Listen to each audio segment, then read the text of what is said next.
Welcome back to Recreative Cooking, guys. My name is Joe. Today we're actually going to be cooking something. So we're going to be making our broth for our ramen, and basically we're going to be taking a whole chicken, which I showed you guys how to butcher in the last video, cow marrow bones, and fat pork, and we're going to be making our bone broth. So the vegetables that we're going to be using in conjunction with the meat are going to be celery, leeks, onions, carrots, ginger, garlic, shallots if you want. And that's basically it. You can toast them if you want also by using a blowtorch or anything like that. You can char the outsides of them. I don't think I'm going to do it this time around, but we'll see. Let's get started chopping up the vegetables.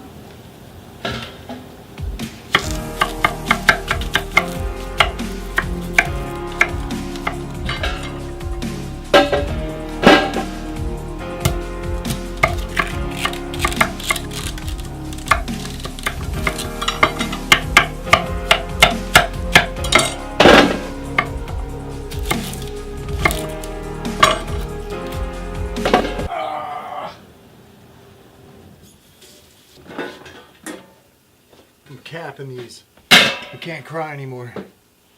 Whew. So if you're a vegan or vegetarian, fair warning, things are going to get a little meaty. Now that we have our meat all set to go, I'm going to roast it in the oven and then throw it in the pot that I have here. And then we'll get everything started. It should be great.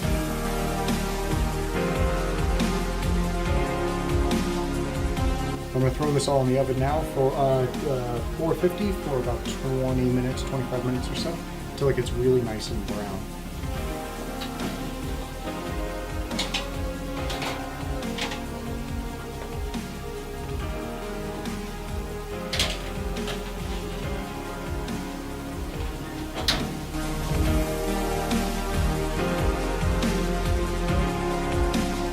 Definitely want to get all this off of the pan.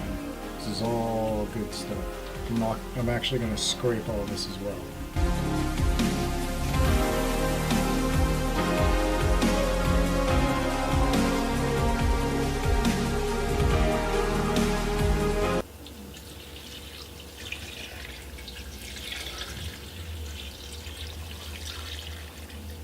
Alright, so I have everything submerged under at least 2 inches of water. I'm going to start boiling this, and you're going to want to replace water as you go along, so it's good to do this not overnight, so you can keep an eye on it.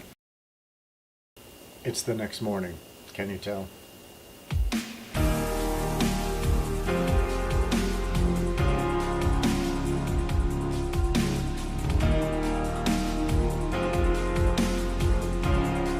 So everything's still boiling away. I'm gonna be straining it and putting the liquid in one of these stainless steel bowls, and then the other one's gonna have all the meat and everything in it.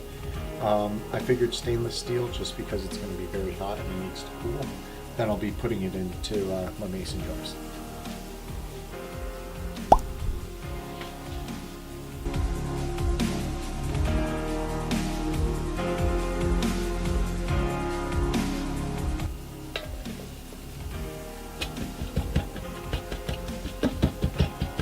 Alright, so I have everything drained. I have the broth in here, all the meat and everything in here that I'm going to pick through. So I'm going to put this in the refrigerator and let it cool down. I'm going to put them in my mason jars later, and then we'll have our homemade broth. And we'll taste it later on. Whoa, my hand.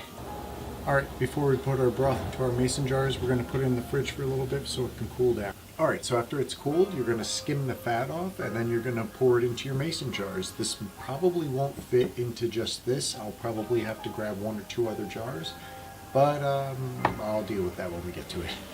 So I have a bowl that I'm going to put all the fat in after I skim it. And you guys can probably see exactly what I'm talking about. All of that in there. There's not that much, but it's definitely worth skimming off. You don't want to have all that fat in your broth. Alright, wish me luck.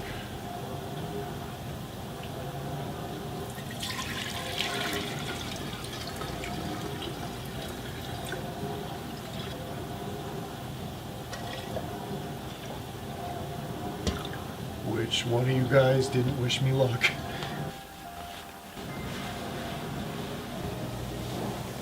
Alright, So to prevent further mess, what I'm going to do is pour this into the smaller jars, and then I'm using a pot with a spout on it, or just a lip on it that's bent a little bit. If your frying pan or pot has that, it's going to be easier to pour, so I'm going to pour this into the bigger container, hopefully easier than last time.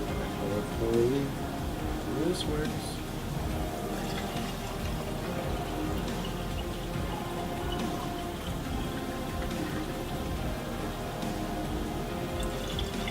Little spillage.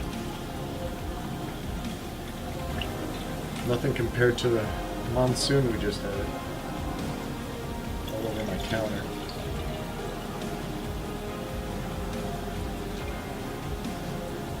Just top this one off a little bit more.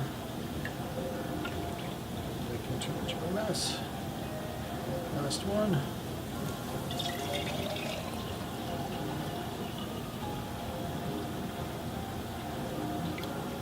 Alright, so now that all those are done, this is the one that we need to worry about. Let's see.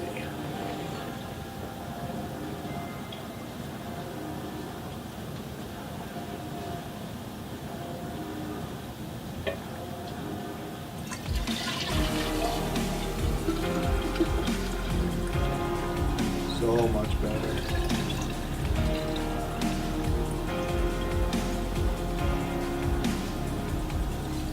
See where I'm pouring though. How much I'm pouring? Oh, I did spill. Oh well. Try not to make a mess. In turn, made a mess. Not as bad though. And dirtied the dish. Dirtied a pot. So I'm going to cap these off, throw them in the fridge. I'm going to show you how to freeze them also, so when you want instant ramen, you just throw a few cubes in there and you guys will be good to go.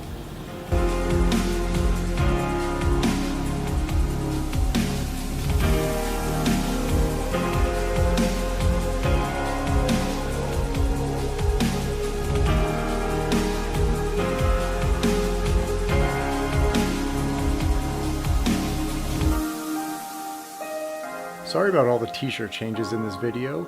That's about all I got for the broth. I'll see you guys in the next one.